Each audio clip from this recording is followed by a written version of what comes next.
a lot of these banks would lend money to speculators on land and on cotton being, productive and profitable.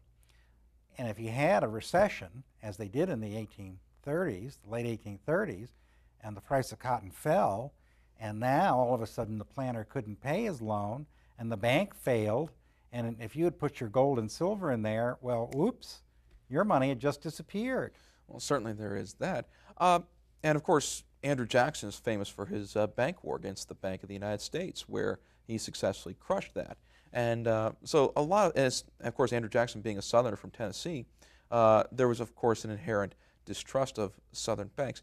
Now, during the Civil War, you certainly had the rise of paper currency occurring. In fact, we have here with us Confederate banknotes. Of course, we have the $10 note here, always unique with its rather intriguing designs. And of course, the fact that within it itself is handwritten signatures. In fact, one of a very rare piece here is a state banknote from 1861 from Mississippi, which is, I feel, rather unique itself. But if you were to look at one of these, what makes you think this is actually going to be worth, in this case, $50? What might make it worth $50, do you think? Well, I think, once again, we go back to cotton. Mm-hmm. They didn't call it King Cotton for nothing. The Confederacy was pledging a lot of this stored up cotton that they couldn't get to their European markets and their northern markets because of the blockade that the federal government put in. Cotton was selling at 21 cents on the world market. And the Confederate government and a lot of state governments said, okay, we'll sell it to you for 9 cents. So all of a sudden investors are saying, I'm going to make over 100% on this bond that's pledged by this cotton. Because when this cotton comes out after the Confederacy wins the war, and of course they were doing pretty well for a number of years, all of these foreign investors figured, aha, when the South wins, I've got a bond that allows me to buy this cotton for practically nothing. I can sell it in Europe, double, triple my money. Well, certainly, that is true. But, like we've already said, if you're basing your economy off that agriculture, you're assuming a lot. And it's a big assumption that goes into this. In fact, one interesting aspect, of course, about the Civil War is that both sides, North and South, went ahead and used paper money. But one of the things that I wanted to ask you was, the difference here, okay, I have a $100 note from the Confederacy right here in my hand. And I have a $1 bill for, today's money. Now, my question to you is, in looking at these two bills, what makes this worth $100 and what makes this worth $1? And actually, for a fact it will work.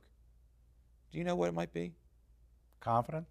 Well, confidence certainly would pay off. I mean, if I knew this was $100, I'd go on over to any store and go ahead and slap this down at the cash register. But actually, one of the interesting things is that Abraham Lincoln knew, and a lot of people knew, that paper money was very dangerous. In fact, what makes this dollar bill actually worth $1 is this nice little sentence right here. Tiny little words. It's on every dollar bill, no matter what the currency value is. And the dollar bill says, this note is legal tender for all debts, public and private. That little sentence is what makes this $1. Because you know that the federal government has $1's worth of gold to back that up. And so without that dollar, without that little sentence, this is just a piece of paper. Because that's all this is. It's nothing more than a piece of paper. So if somebody tore this up, or a Confederate soldier used it as to help prime their guns to fire it off, that's what their currency could do for them, because that's what Continental soldiers did in the Revolutionary War. It all depended, and because Abraham Lincoln did that. And how do you go ahead and make sure your paper money is going to be worth something? Taxes. As I understand it, the Confederacy didn't have a very disciplined method of taxing people, and yet they were supporting these huge armies.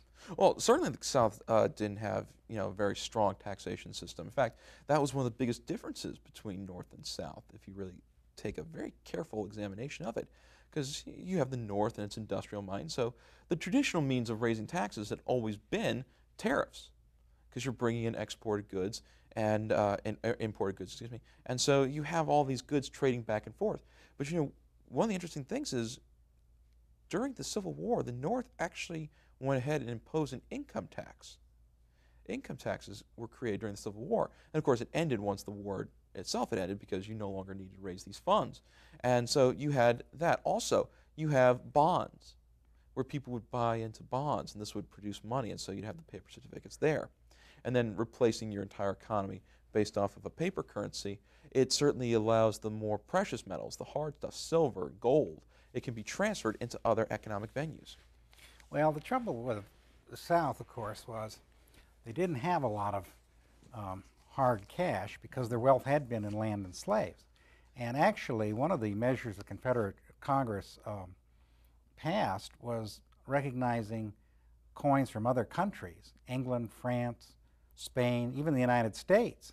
And they would peg these various coins from other countries to Confederate values. But what they were trying to do is flush out as much precious metal as they could, because the real downfall of the Confederate economy was that they started churning out vast amounts of paper money, and the people suspected that there wasn't anything behind it. One wit said, pretty soon an oak leaf will be worth as much as a Confederate $100 bill. Well, certainly there is that. Another aspect that also crushed the Confederate currency, of course, inflation because of too much printing of money, is that you had printing presses in the North realize just how quickly and how easy it was to print up Confederate bills. And so they would go ahead and print this out as souvenirs for people. And when the U.S. Army discovered this, it's the perfect tool. All you need to do is just get a fake printed thing of money, place into a bag, ride on out into a city, and just flush the economy even more. And so it was pointed out that towards the end of the war, you knew which was counterfeit money versus what was real money, because counterfeit money, the lines were always so perfectly straight. You didn't have to worry about seeing any human deviance or error on the bill, because the Confederates themselves had to write in things, and it was always different every time they wrote it in. But the fake ones, it was always consistent. You never saw any deviance. And so it made such an interesting facet to the whole thing. And of course, this is how you have Army script. You know, what of the possibility of counterfeit and all these fake bills floating around? It doesn't help you all that much because you want to protect your currency. You want to make sure it's actually worth something. Well, the Confederate people hoarded a lot of hard money. But one of the interesting things that the Confederate government did was especially interesting here in Virginia, is they passed something called the Partisan Ranger Act. And John Mosby, the famous raider, collected up, at times, several hundred people who would go around raiding Union paymasters, stealing horses, pay, whatever. And one of the beauties of the Partisan Ranger Act was they didn't have to turn this loot over to the Confederate government. They could keep it. And that was one of the ways that, Confederate people would try to deal with the privations of the war. Oh, that's true. Also, one interesting thing that you have where people are just hoarding is you also have these blockade runners who would try to go ahead and bring in like luxury items and try to sell things at higher prices, well aware of the fact that they could bring in a huge profit. In fact, thinking about that, I cannot help but recall John Jake's works when he created his North and South trilogy, where he looked very deeply into this topic of blockade runners and the greed that was had, and how people would hoard the money and hoard these goods and basically exploit human greed and desire. Yeah, and this was one of the real weaknesses of the Confederacy. I mean, they were fighting for these states' rights and this decentralized government, but it was one of the things that brought them down, because they wouldn't tax, they wouldn't draft soldiers. They allowed a tremendous amount of states' rights throughout the war, and of course, because they did that, they weren't able to fight the war effectively. And as you say, the blockade runners were bringing in French perfume and brandy when the troops needed cannons and muskets. Or bread, for that matter. And bread, yeah, bread, exactly. meat, cheese, anything they could get their hold of.